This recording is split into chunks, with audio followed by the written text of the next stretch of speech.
Hi and welcome. This is Persazion TV. I am your host, Anovi.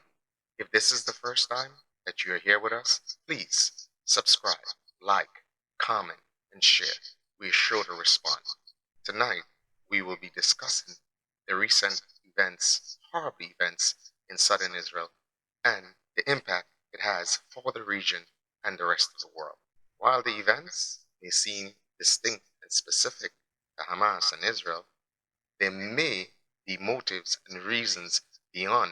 While the events may have its roots in animosity that existed for decades between Hamas and Israel, there may be reasons other than just those animosities. The recent proposed trade routes and its promises to alter the political and economic landscape could have revived old enemies and created new enemies.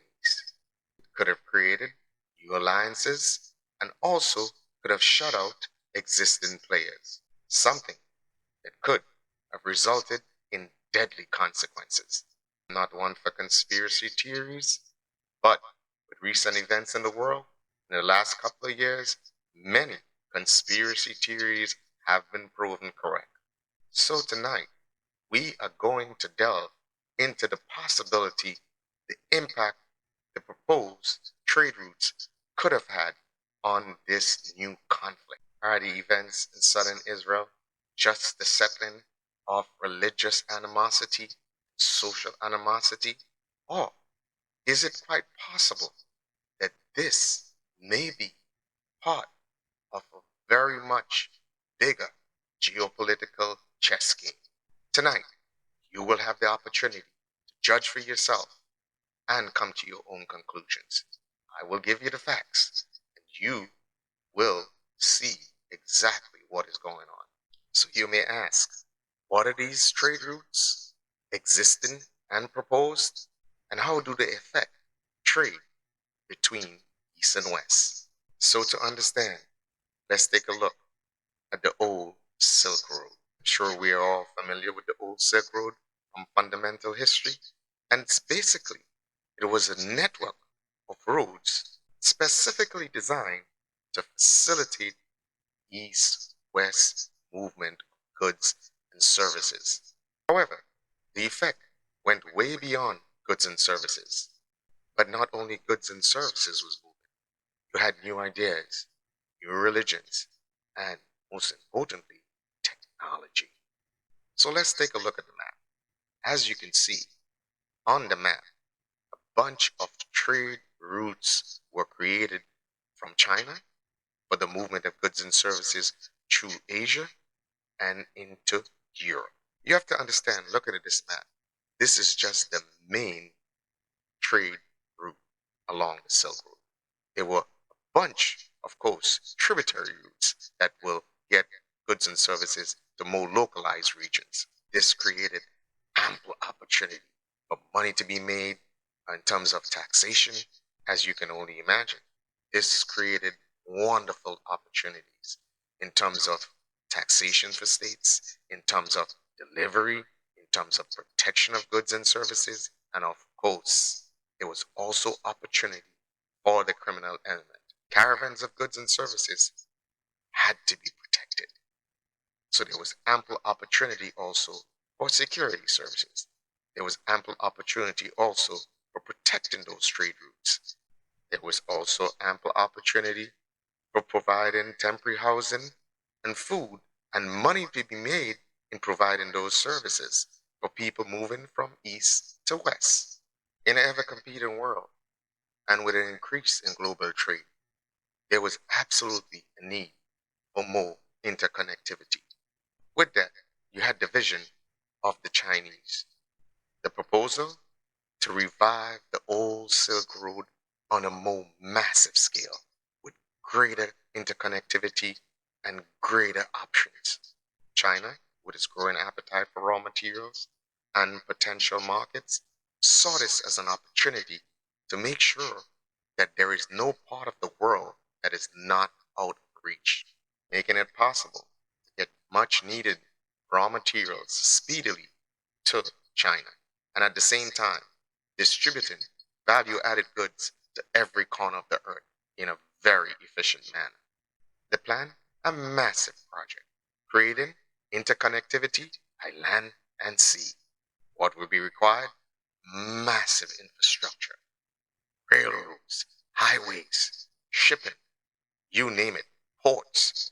The plan would encompass over 140 countries, and everybody wanted piece of the pie. It also signals an amazing projection of power by China. And as you could imagine, the Western powers are concerned, rightfully so, with the potential for economic boom.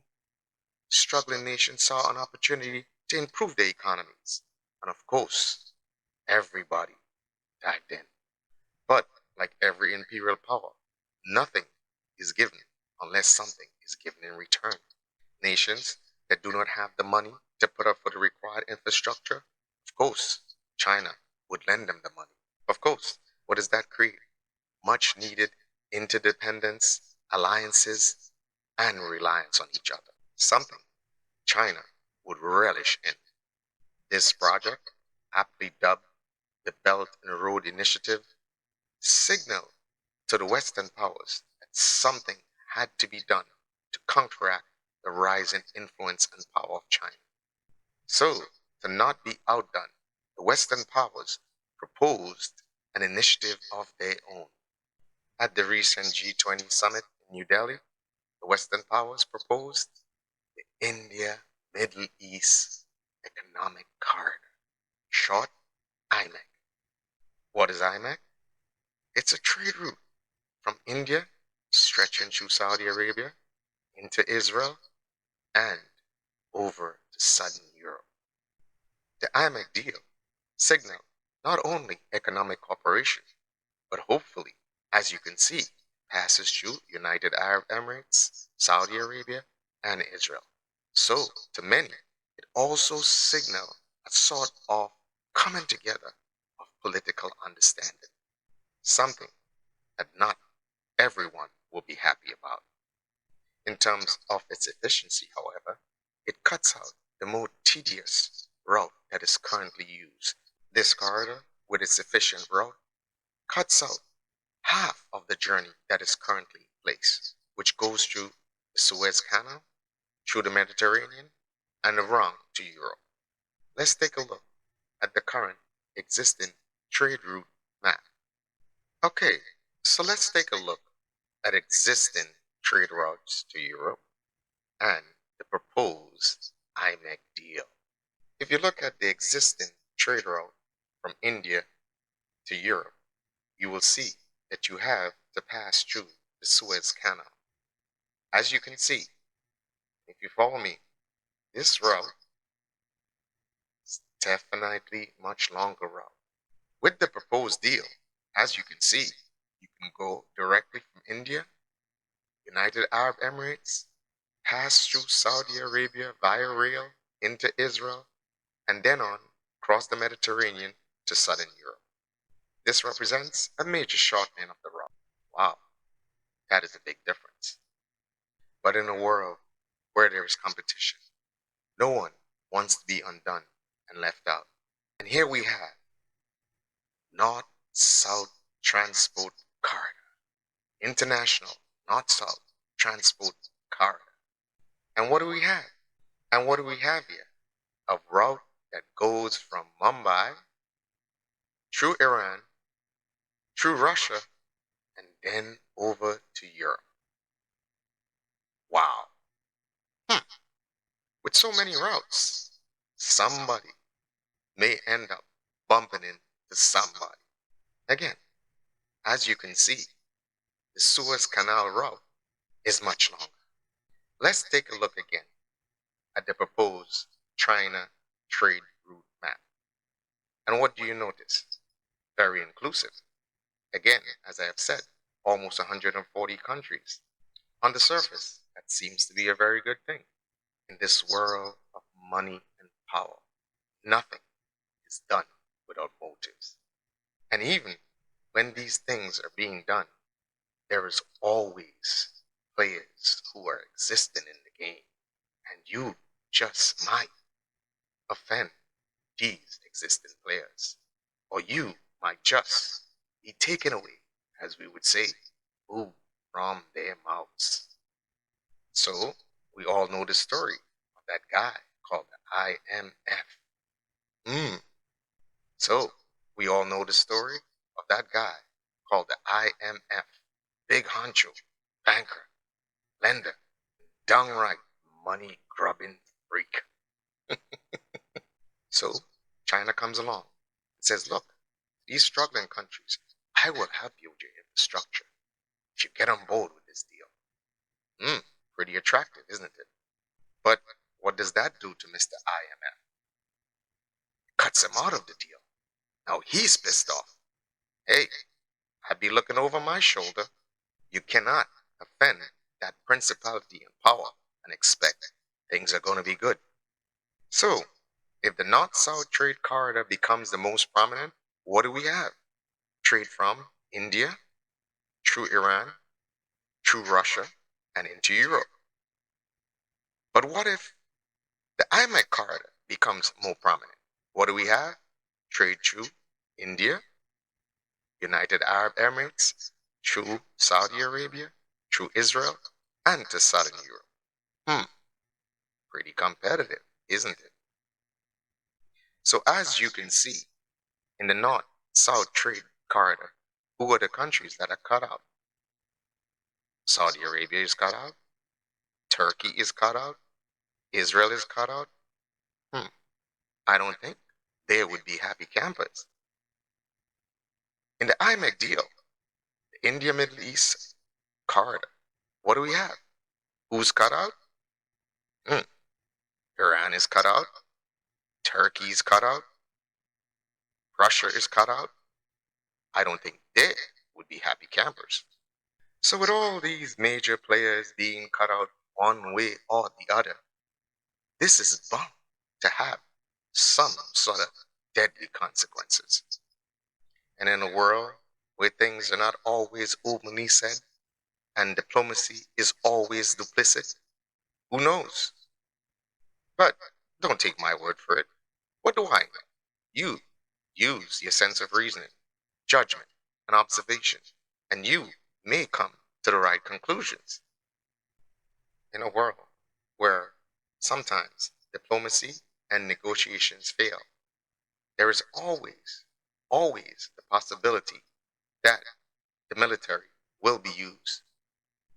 I believe in this world there are no coincidences. I believe that there are no accidents. And especially when you're dealing with some of the most sophisticated people on the planet, there is careful forethought that goes into every action. I believe the global elites have their own struggle for power, for influence, for land, for resources. And many of us may not be aware of exactly what is taking place. What do we see happening? With the recent events in southern Israel, there's a pause on the IMEC deal.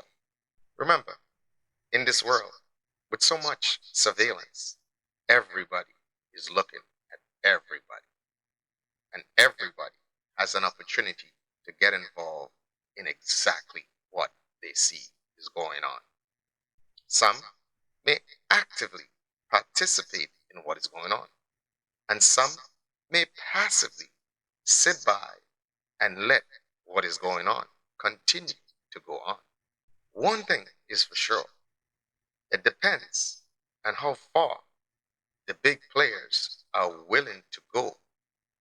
That will determine the outcome of this current conflict.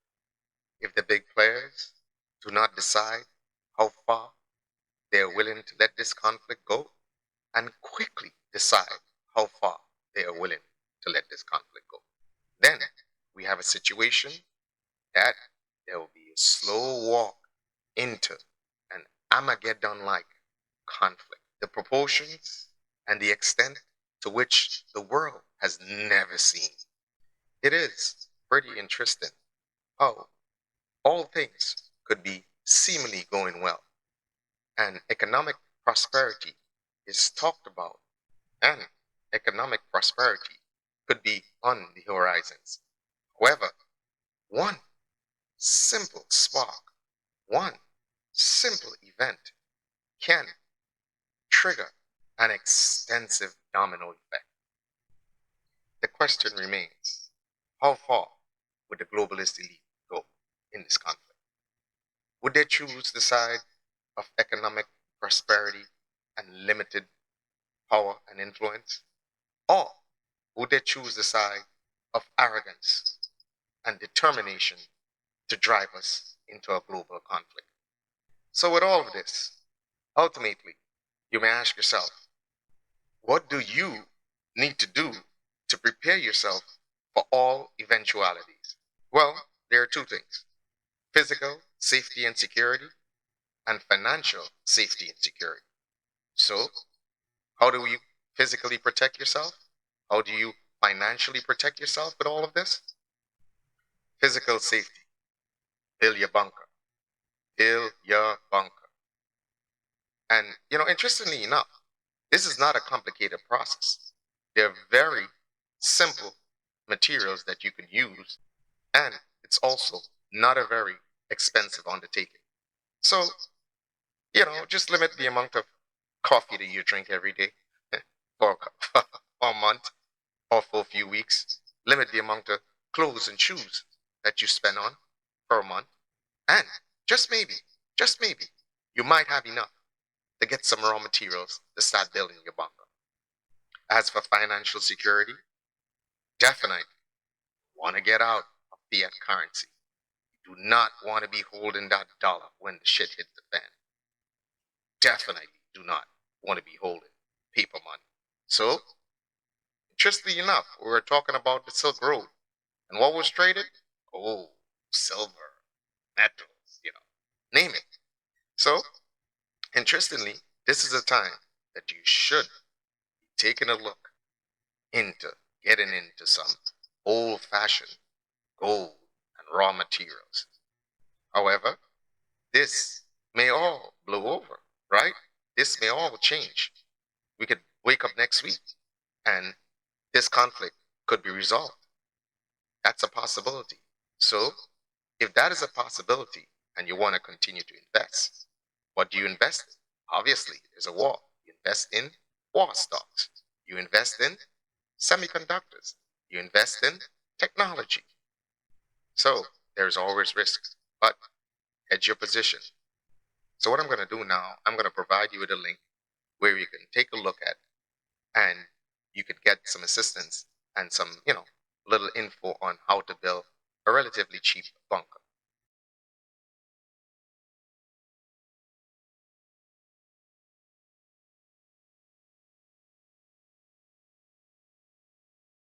So let's take a look at the major players around the world and how their response or lack of response may determine the direction in which this conflict goes.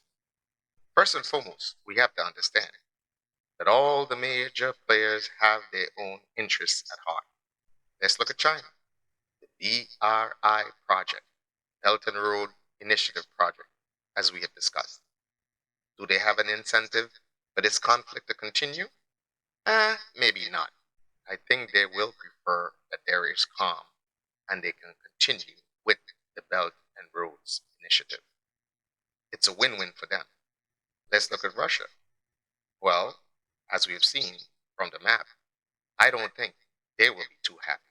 But in some respects, look what's going on currently. There's a war in Ukraine. When was the last time did you hear about the war in Ukraine on television? Weeks ago? So again, is it possible that just maybe with the conflict in Israel, that may distract from the resources that the Western powers will pump into Ukraine, especially being busy with what's going on in Israel? So I don't believe that Russia would mind the distraction. Let's look at Iran.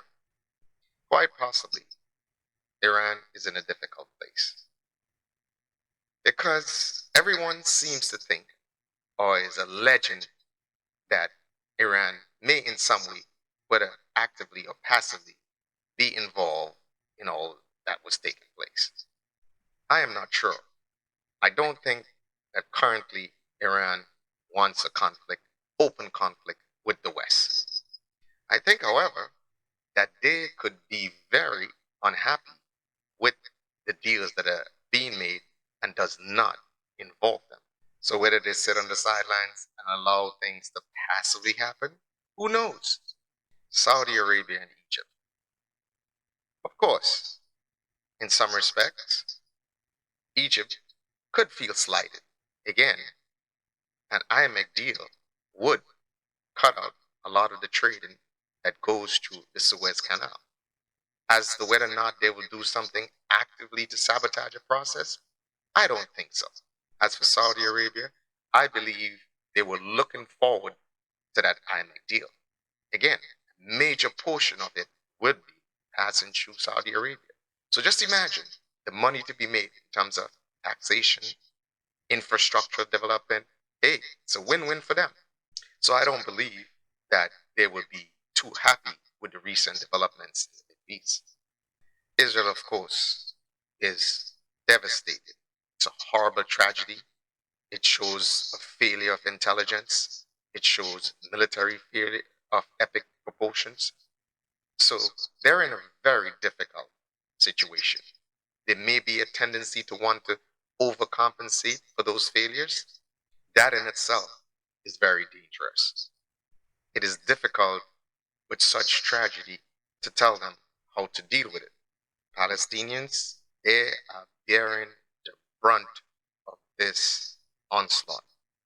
As to whether or not this encourages them look favorably to the Western powers and favorably to their neighbors who, in some respects, they may feel that has not come to their assistance. And I'm talking here now about the civilian population of Palestine. As for Hamas, the question is, would the bigger brothers, nation states, so to speak, intervene on their behalf?